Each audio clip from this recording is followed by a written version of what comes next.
I suppose that's a good reminder to ask everyone to turn off your cell phones and other devices at this time. Family and friends, we gather to pay tribute to Brad's life, to honor him today, and to say goodbye. I'm Rabbi Eddie Sukal from the Shul. We begin with the 23rd Psalm. Adonai ro'i lo echsar binotesha yarbitzeni al mei menuchot yenahaleni nafshi yeshovev. Yancheni v'ma'agalei tzedek lema'an shemo gam ki elech begetz al mavet lo irara ki ata imadi shiftecha umishantecha hema yanachamuni ta'aroch lefanai shulchan neged sogerai tishanta v'shemen roshi kosi revaya ach tov v'chesed yirdefuni kol yomei chayai v'shafti b'veit Adonai le'orech yamim. The Lord is my shepherd, I shall not want. He maketh me to lie down in green pastures. He leadeth me beside the still waters. He restoreth my soul. God guides me in straight paths for his name's sake. Yea, though I walk through the valley of the shadow of death, I shall fear no evil, for thou art with me. Thy rod and thy staff, they comfort me. Thou preparest a table before me in the presence of my enemies. Thou hast anointed my head with oil. My cup runneth over. Surely goodness and mercy shall follow me all the days of my life, and I shall dwell in the house of the Lord forever.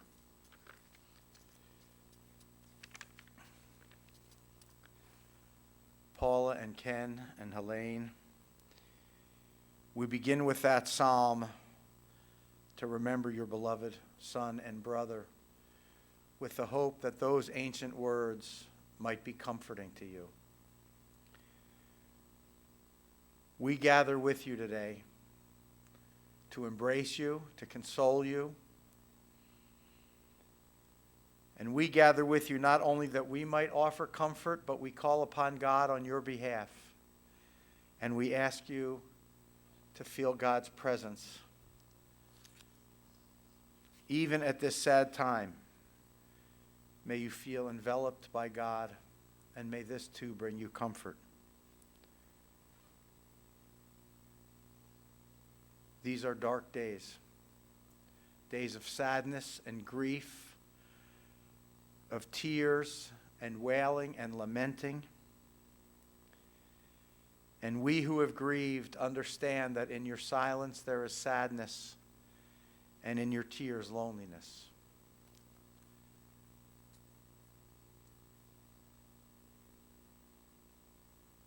We also know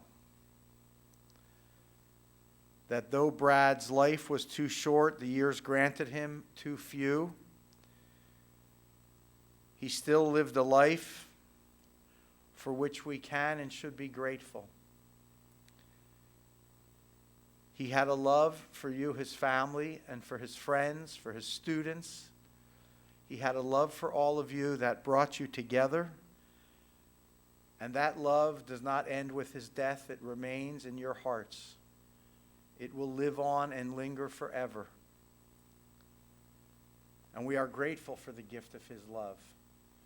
And we are grateful even in grief for the companionship that we had with him along life's path. And we give thanks also for the gifts of his heart and his mind and his talented hands. We give thanks for this as well.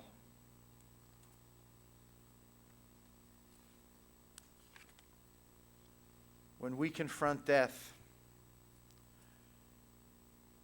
we ask the existential questions that we've been asking since the beginning of time. The psalmist put it this way: O God, what are we that you have regard for us? What are we that you are mindful of us? It seems that we are little more than a breath. Our days are like a passing shadow. We come and go like grass. In the morning it shoots up renewed, but in the evening it fades and withers. You cause us to return to dust, saying to us, return, O you mortal creatures. If only we were wise. If only we understood where we are going. But this we do know. Mark the wholehearted. Behold the upright. They shall know true peace.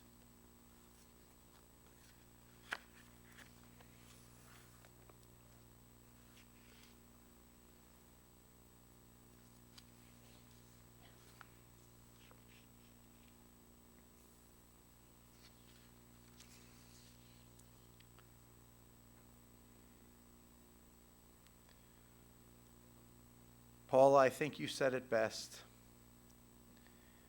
when you told me a story of how someone, I forget who it was, said to you that your son was 1 in a million, and you corrected him and said, no, 1 in a billion. That's the way Brad was. There are many things for which he'll be remembered. What ties all of them together, as I thought about it these past few days, is that all of the things he did, his talents, his interests, he did them in order to share them with others, to share who he was, to give of himself, to give not just of his intellect, but to give of his heart and his soul, and to do so willingly and selflessly. And so he took his talents and shared them with others. Starting out as a little kid, doing some magic, and then performing and sharing that gift. And probably everyone here has been to some kind of magic show. There's nothing like the oohs and the ahs and the smiles that come to people's faces when they see somebody do magic. And he shared that with others, performing for them. Not afraid to get up in front of people. Not an easy thing to do, to get up in front of people and to perform magic and sleight of hand. And he turned that interest in being in front of people and performing, he turned that into a career. Getting a degree at Cleveland State, an undergraduate degree at Cleveland State, and then a teaching certificate through Baldwin Wallace. And he taught his students. He was an English teacher and a drama teacher, and he found lots of different ways to incorporate his skills into the things that he taught his students. He also, as a very young, not even a young man, really as a young teenager, not even quite a teenager, achieved the rank of black belt in karate. At the time, as far as we know, the youngest black belt in the country.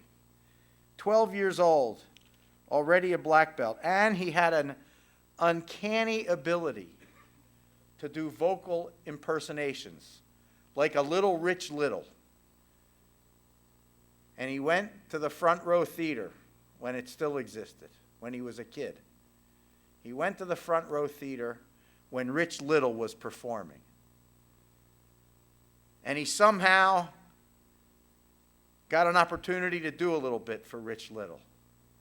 And Rich Little brought him up on stage. You weren't even in the audience yet, and you told me you got a phone call that he was going to be on stage. You dropped everything. You ran over from Mayfield Heights right up to Front Row Theater. And he entertained elderly people at nursing homes. And he entertained children at camps and at schools.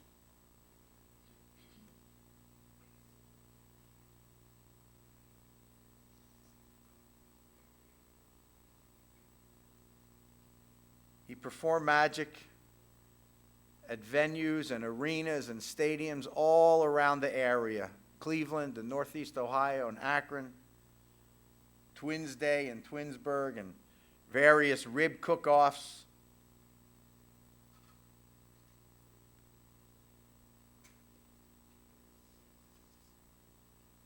What a beautiful thing, the way he shared his talents and his skills and his gifts. And of course, let us remember how devoted he was to his family.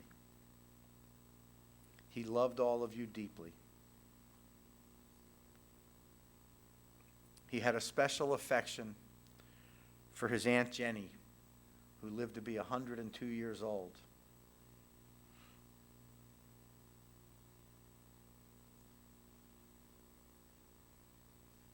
Tradition teaches that when we die, we take nothing material with us from this world. In Jewish tradition, we bury our dead with open hands rather than closed fists, as a way to indicate that we leave everything behind. What survives us, the rabbis say, is not our material goods. We leave them behind. They're of no consequence at all once we're gone. But what we leave behind is the love that we shared, the relationships that we created and enjoyed and sustained through the years granted us. We live on through the deeds that we performed in our time on earth. And in the way some people live, and in the way some people love, they earn for themselves what our tradition calls the Keter Shem Tov, the crown of a good name. This is considered to be the most precious thing any of us can acquire. And it's not a physical crown, it's a spiritual crown. And some people, in the way they live, earn that crown of a good name in the way he gave of himself, in the way he shared who he was with others. Brad earned the Keter Shem Tov. He earned the crown of his good name time and time again. And the crown of his good name, that's what's bequeathed to you, his family, and to all of us, his friends. And every time we selflessly reach out to help another person in need, we wear Brad's crown. We honor his name and his memory. Every time we say a kind word, a gentle word to a person who needs just that at that particular moment, we carry the crown of his good name into the future, and we pay tribute to his life.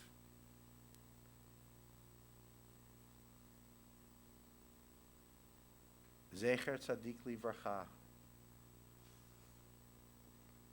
The memories of a good and a righteous person are forever a blessing to all of us who knew him. Amen.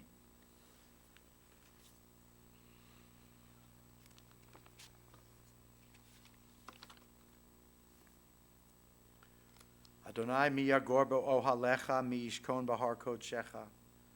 Olech tamim ufoel tzedek v'dover emet bilvavo. O God, who is it that may abide in your house?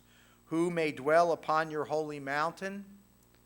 Those who are upright, who do justly, who speak the truth within their hearts, who do not wrong others or bring shame upon them, who honor those who revere God, who give their word and come what may, do not retract, who do not take advantage of others. Those who live in this way, they shall surely never be shaken.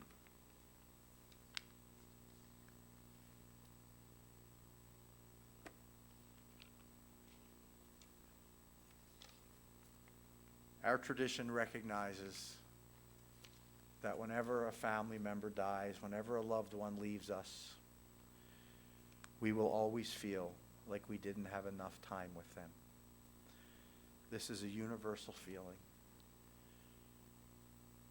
It's intensified today because Brad did die, a young man. The author of the book of Ecclesiastes, King Solomon, wrote these words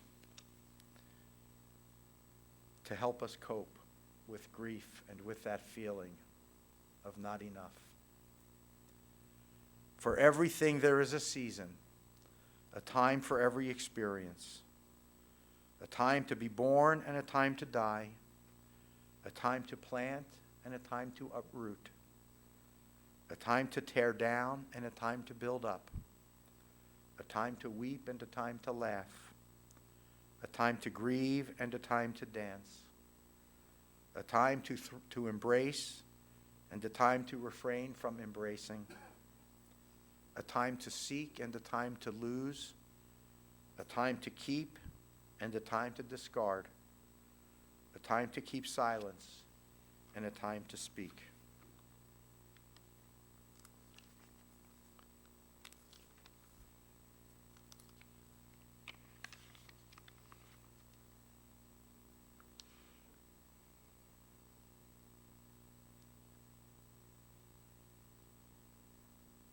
Though we cry out to you, O God, from the depths of grief and despair, we ask you to help us be strong so that we may help the stricken to regain strength. God, support those who mourn and help us to support them as well. In grief, we will ask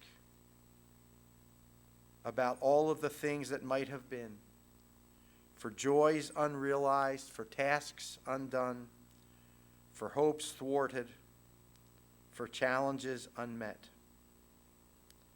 Bring consolation to Brad's family and all who grieve with them. May they be led from this time of grief, this night of darkness, to the dawn of another day. May they carry Brad's memory in their hearts.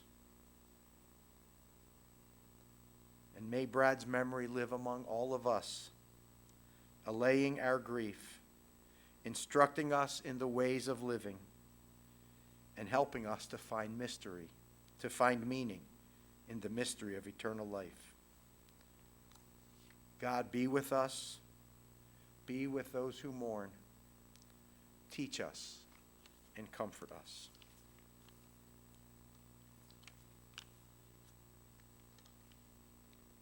Please rise.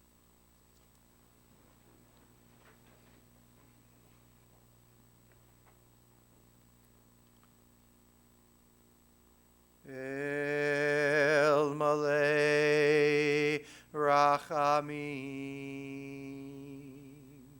Shochein Bamromim Hamtzei Menucha Nechona Tachat Kanfei Hashchina Im Kedoshim Utehorim Kizohar Harakia Mazhirim Et Nishmat Yitzchak Shalom Ben Kiva V'Minacha Pesi Shehalchu Le'olamo Began Eden Tehei Menuchato Ana Bal Harachamim Astireu Beseter Kenachfecha Le'olamim Vayitzror B'Torah HaChaim Et Nishmato Adonai Hu Nachalato V'Yanuach B'Shalom Al Mishkavo V'Nomar Amen. Compassionate God, eternal Spirit of the universe, grant perfect rest in your sheltering presence to Yitzchak Shalom Ben Kiva V'Mincha Pesi, to Bradley Scott Schreiber, for he has now entered eternity. O God of mercy, may Brad find refuge in your eternal presence, and may his soul be bound up in the bond of everlasting life. God is his inheritance. May he rest in peace. And we all say, Amen. Please be seated. We will continue our service at Mount Olive Cemetery. Following the burial at the cemetery, the family will return to begin Shiva at Lander Haven. They will be there until 6 p.m. this evening. Shiva will continue at their house for the week of Shiva through Sunday night at Ken and Paula's residence, 1773 Bellingham Road in Mayfield Heights. For those of you who may wish to honor Brad's memory with a charitable contribution, the family asks that you direct your generosity to a charity of your choice.